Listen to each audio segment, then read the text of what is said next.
begin, take the device and the inner PC frame, insert the device into the PC frame, making sure that the ports line up correctly.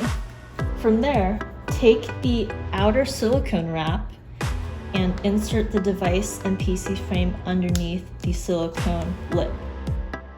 Wrap that over all the way around.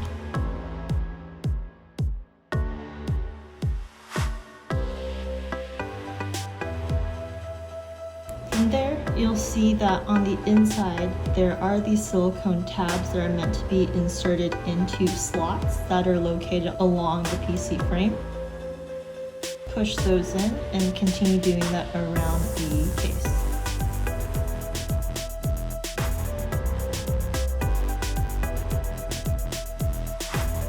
And now your device is installed in the case.